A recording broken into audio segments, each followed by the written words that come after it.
বুজুর্গ ছিলেন, অনেক বড় হাদিসের ইমাম ছিলেন, তরিকতের অনেক বড় ইমাম ছিলেন, ফকিহ আব্দুল্লাহ ইবনে মুবারক রাহমাতুল্লাহি আলাইহি। বাড়ির ছাদে আনার জন্য একটা হুজরা বানানো ছিল। ওই যে রাত্রিতে ঈশার নামাজ পড়ে দাঁড়ায় যাইতেন, নামাজ পড়তে পড়তে পড়তে পড়তে ফজরের নামাজ হয়ে যাইত। যখন মুয়াজ্জিন বলতো আসসালাতু খায়রুম মিনান নাওম, তখন নামাজ খতম করে 2 রাকাত সুন্নাত পড়ে নামাজের প্রথম কাতারে তাকবীর উলায় হাজিরা দিতেন। সারা রাত্রি দাঁড়িয়ে দাঁড়িয়ে নামাজ পড়তেন। আমার প্রিয় ভাই, যারা সারাদিন কর্মব্যস্ততার কারণে আল্লাহ পাকের দরবারে এরকম হাজিরা দিতে পারেন না, ছোট্ট ঘটনাটা আপনাদের জন্য। রব্বুল আলামিনের ইবাদত কেমনে করতে হয়, আমাদের আকাবিরেরা, আমাদের পূর্বপুরুষেরা কেমনে ইবাদত করেছেন, এটা আমাদের সামনে উপস্থিত নাই, আমাদের জানা নাই। এই জন্য আমরা মোবাইল নিয়ে ব্যস্ত হয়ে গেলাম, টিভি নিয়ে ব্যস্ত হয়ে গেলাম, দুনিয়া নিয়ে এত বেশি ব্যস্ত, আমি যে মরে যাব এমন সময়টুকু মনে হয় যেন নাই। সারাদিন এত ব্যস্ত, একবার আল্লাহ বলে ডাক দিবে না, যুবকের সময় আছে না বৃদ্ধের সময় আছে।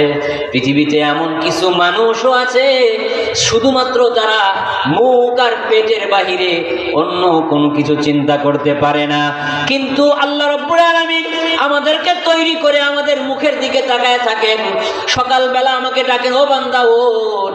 মুয়াজ্জিন যখন বলে আসসালাতু খায়রুম মিনান নাওম, লিখে রাখেন মুসলমান, এটা মুয়াজ্জিনের ডাক নয়, এটা মুয়াজ্জিনের কণ্ঠে স্বয়ং রব্বুল আলামিনের ডাক। এই ডাকগুলো আমাদের কানে। আপনি আরাম করে আধা ঘন্টা ল্যাপটপে ঘুমাইলেন, কিন্তু মুসলমান যুবক, আপনার তো জানা প্রয়োজন ছিল এই এক ওয়াক্ত আধা ঘন্টা ল্যাপটপে আরামের এই মজা নেওয়ার কারণে কিয়ামতের দিন 2,88,00,000 বছর পর্যন্ত জাহান্নামের মধ্যে এই মজার সাজা ভোগ করতে হবে। সাজা মজা ছিল দুনিয়ার আধা ঘন্টা, বলেন কত সময়? মজা ছিল আধা ঘন্টা, আর আখিরাতে শাস্তি হবে, সাজা হবে 2,88,00,000 বছর। এখন সাজার মজার হিসাব আপনার কাছে, আমার দায়িত্ব, আমা আলাইনা ইল্লাল বালাগ, এই কথা আপনার কান পর্যন্ত পৌঁছায়া দেওয়াই আমাদের দায়িত্ব। এর বাহিরে আমাদের কোনো দায়িত্ব নাই। আপনি বুঝবেন, আপনার মালিক বুঝবে। আব্দুল্লাহ ইবনে মুবারকের বাড়ির পাশে এক কামার ছিল, লোহার কামার। সারা রাত বিবরে ঘুমায় থাকতো, শরীর ক্লান্ত থাকতো, সারাদিন লোহা দিয়ে লোহা পিটাইতো, শরীরটা ভারী হয়ে যাইত, ব্যথাতুর হয়ে যাইত, রাত্রিতে ঘুমায় থাকতো। আর মাঝে মাঝে রাত্রিতে জাগ না পাওয়ার পরে মালিকের দরবারে দীর্ঘশ্বাস ছেড়ে বলতো, মালিক, আমার তো শরীরে সাপোর্ট করে না গো আল্লাহ, আমার শরীরে কুলায় না, যদি আমার শরীরটা কুলাইতো আল্লাহ, আমার যদি দিনে কর্মব্যস্ততা না থাকতো মালিক, আমার বাড়ির পাশে আব্দুল্লাহ ইবনে মুবারক যেভাবে দাঁড়িয়ে দাঁড়িয়ে নামাজ পড়ে, আল্লাহ, আমিও তোমার দরবারে এরকম দাঁড়ায় থাকতে আমার মনে চায়, কিন্তু মালিক, সারাদিন হাড় ভাঙ্গা পরিশ্রমের পরে আমার শরীরে আর সাপোর্ট করে না যে আমি তোমার দরবারে 2 রাকাত সিজদা দিব। আল্লাহ, যদি তুমি কখনো আমাকে সুযোগ দাও, তাহলে অবশ্যই আমি আব্দুল্লাহ ইবনে মুবারকের মতো নামাজ আদায় করব। दर्द दिल की हो तमन्ना तो कर खिदमत फकीरों की, दर्द दिल की हो तमन्ना तो कर खिदमत फकीरों की, गौहर नहीं मिलता है बादशाहों की खजीनों में, गौहर नहीं मिलता है बादशाहों की खजीनों में। কোন কবি চমৎকার বলেন, ভাঙ্গা দিলের কাছে আল্লাহ থাকে। যে দিলের মধ্যে মালিকের বিরহ আর ভালোবাসার ব্যথা থাকে, ওই দিলের কাছে মালিকের জায়গা থাকে। সুবহানাল্লাহ বলেন না আওয়াজ করে। ভাঙ্গা দিল, দিলের মধ্যে মালিকের বিরহের ব্যথা, মালিকের না পাওয়ার ব্যথা যে দিলের মধ্যে থাকে, মালিক ওই দিলের নিকটবর্তী থাকে। লোকটা কিছুদিন পরে মারা গেল।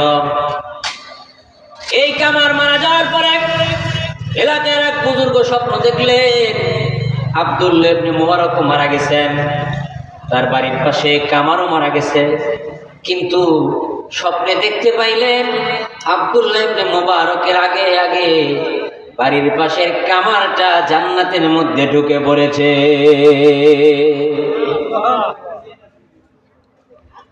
বাদা আল ইসলামু গরিবা সায়াউদু কামা বাদা ফাতুবা লাকুম আইয়ুহাল গুরাবা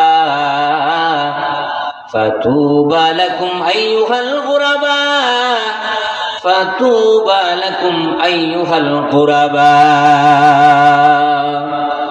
নবীজি তার পবিত্র জবানে বলেন, ইসলাম শুরু হয়েছিল ভুকা না খেয়ে থাকা পোশাক পরিচ্ছদহীন কিছু গরিবের দ্বারা, আবার ইসলামটাই গরিবের কাছে চলে যাবে। অতএব হে গরিবেরা শোনো, তোমাদের জন্য সুসংবাদ, তোমাদের জন্য সুসংবাদ, তোমাদের জন্য সুসংবাদ।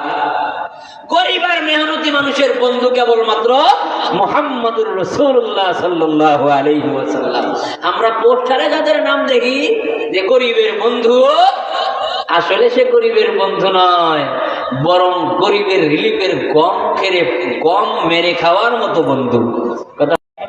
উনি দোয়া করতেন মুহাম্মদুর রাসূলুল্লাহ দোয়া করতেন, আল্লাহুম্মা আহরিনি মিসকিনা ওয়া আমুতনি মিসকিনা ওয়াহশুরনি ফি জুমরাতিল মাসাকিন। গরিব আর মেহনতি মানুষের বন্ধু ধনী আরেকজন গরিব, দুইজনই 60 বছর হায়াত পাইছে, আমলও সমান সমান করেছে।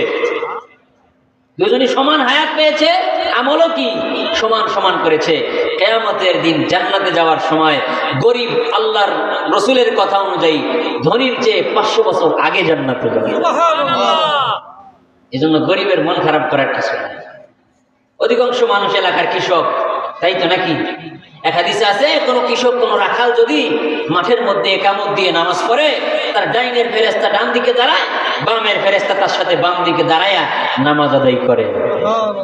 যদি কোনো কৃষক, যদি কোনো রাখাল মাঠের মধ্যে শুধু একামত নয়, সাথে আজানটা দিয়ে দেয়, নামাজ রক্ত হয়েছে, আজান দিয়েছে, একামত দিয়ে নামাজ শুরু করে দেয়, পরিবার মেহনতি মানুষের বন্ধু মুহাম্মদুর রাসূলুল্লাহ বলেন, আসমান জমিনের এত লম্বা ফেরেশতার কাতার দুই দিকে নামাজ পড়ে, ডাইনে এত লম্বা কাতার শেষ পর্যন্ত দেখা যায় না, বামে এত লম্বা কাতার শেষ পর্যন্ত দেখা যায় না। কোন গরিব, কোন কৃষক, কোন রাখাল যদি মাঠের মধ্যে আযান দিয়ে ইকামত দিয়ে নামাজ আদায় করে, প্রিয় ভাই, নবীজি বলেন এত লম্বা কাতার তার সাথে ফেরেশতাদের নামাজ পড়ে, ডাইনে বামে যে কাতারের শেষ পর্যন্ত দেখা যায় না। ফেরেশতার তো সওয়াবের দরকার নাই, আছে না?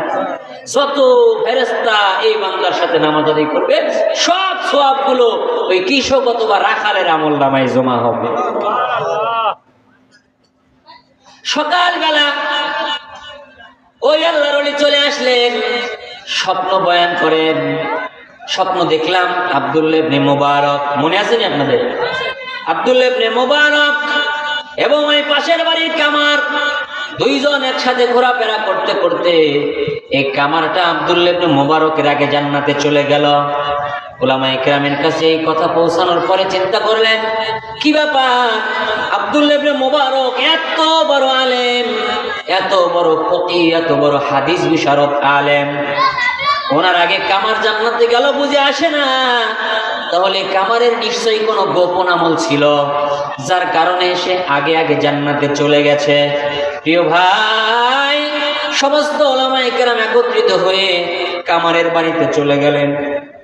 কামারের বাড়িতে যাওয়ার পরে স্ত্রীকে ডাকলেন, কারণ অধিকাংশ গোপন আমলের খবর জানে ঘরের বিবি। কথা বলেন ঠিক না? এই জন্য নবী বলেন ঘরের বিবি যদি বলে তুমি ভালো, নবীজি বলেন তাহলে লোকটা ভালো। ঘরের বিবি যদি বলে না ভালো না, তাহলে প্রমাণ হবে আসলেই ভালো না। কারণ আমার ব্যাপারে আপনারা যা জানেন তার চেয়ে কোটি গুণে বেশি জানে ঘরওয়ালি। জোরে বলুন ঠিক কিনা? প্রিয় ভাই, ঘরওয়ালিকে ডাকা হলো, তোমার স্বামী কি এমন আমল করেছেন যার কারণে আব্দুল্লাহ ইবনে মুবারকের আগে আগে জান্নাতে চলে গেল। কামারের বিবি ডাক দিয়া বলে, আমার স্বামী মূর্খ সূর্খ মানুষ, লেখাপড়া তেমন জানতেন না, সারাদিন লোহা দিয়ে লোহা পিটাইতেন। আমার স্বামী ভালো কোনো আমল করতে পারেন নাই। বলে এমন কোন আমল আছে কিনা দাইমি ভাবে যেটা করেছে, সদা সর্বদা যেটা করেছে, কখনো তিনি ছাড়েন নাই, এমন কোন আমল আপনার জানা আছে কিনা? এবার বিবি সাহেব ডাক দিয়া বলে, দুইটা আমল আমার মনে পড়ে, সারা জীবন আমি আমার এই দুইটা আমার স্বামীর মধ্যে দুইটা আমল দেখেছি। বলে সে দুইটা আমল কি? বলে এক নাম্বার আমল হলো, সারাদিন আমার স্বামী তো লোহা দিয়া লোহা পিটিয়েছেন, কিন্তু যখন মসজিদ থেকে হাইয়া আলাস সালাহ, যখন আযানের আওয়াজ ভেসে আসতো, আমার স্বামী যদি হাতুড়ি মাথার উপর উঠিয়েছে, এমন সময় যদি মসজিদ থেকে আসে আল্লাহু আকবারের আওয়াজ, আমার স্বামী হাতুড়িটা সামনের দিকে আনতেন না, পিছনে ছেড়ে দিয়ে পাগলের মতো দৌড়ায়া মসজিদের প্রথম কাতারে হাজির হয়ে যাইতেন। এক নম্বর আমল কি? বলে আজান হওয়ার সাথে সাথে হাতুড়ি পিছনে ছেড়ে দিতেন, সামনে নিয়ে আসতেন না। আল্লাহু আকবার আওয়াজ আসার সাথে সাথে আমার স্বামী হাতুড়িকে পিছনে ছেড়ে পাগলের মতো বেকারার হয়ে বেচাইন হয়ে দৌড়ায় মসজিদে চলে গেছেন, আগের কাতারে হাজিরা দিয়ে তাকবীরে উলার সাথে নামাজ আদায় করেছেন। বলে আমার স্বামীর এক নম্বর আমল এইটা। বলে আরো কোনো আমল আছে? বলে আরেকটা, আরো নিবিড় গোপন আরেকটা আমল আছে যেটা আমি ছাড়া আর কেউ জানে না। বলে সেটা কি? বলে গভীর রাত্রিতে জাগ্রত হওয়ার পরে আমার স্বামী চোখের পানি ছেড়ে দিয়ে কাঁদতো, বিছানার বালিশ ভিজিয়ে ফেলতো, আর চিৎকার করে করে বলতো, আল্লাহ, পাশের বাড়ি আব্দুল্লাহ ইবনে মুবারকের বাড়ি, আমি জানি এ সময় আব্দুল্লাহ ইবনে মুবারক তোমার সকাশে দাঁড়িয়ে আছে, তোমার দরবারে সিজদা করছে, মোনাজাতে চোখের পানি ফেলছে। ওগো আল্লাহ, আমার তো সাধ্য নাই, আমার তো সামর্থ্য নাই যে আমি আব্দুল্লাহ ইবনে মুবারকের মতো নামাজ আদায় করব। ওগো পরওয়ারদিগার, আমার যদি কোনো সময় সামর্থ্য হয় তাহলে অবশ্যই আমি আব্দুল্লাহ ইবনে মুবারকের মতো ইবাদত করব। বলে এই মাত্র দুইটা আমল আমার স্বামীর মধ্যে ছিল। এক নম্বর হলো, আমার স্বামী আল্লাহু আকবার আওয়াজ আসার সাথে সাথে আর দুনিয়ার কোনো কাজ করে নাই। দুই নাম্বার, আমার স্বামীর মধ্যে আহাজারি ছিল, পেরেশানি ছিল, বেচাইনি ছিল। যখন আব্দুল্লাহ ইবনে মুবারক নামাজে দাঁড়াইতেন গভীর রজনীতে, আমার স্বামী হাউতাশ করে কেঁদে কেঁদে ওনার বালিশ ভিজায় দিতেন।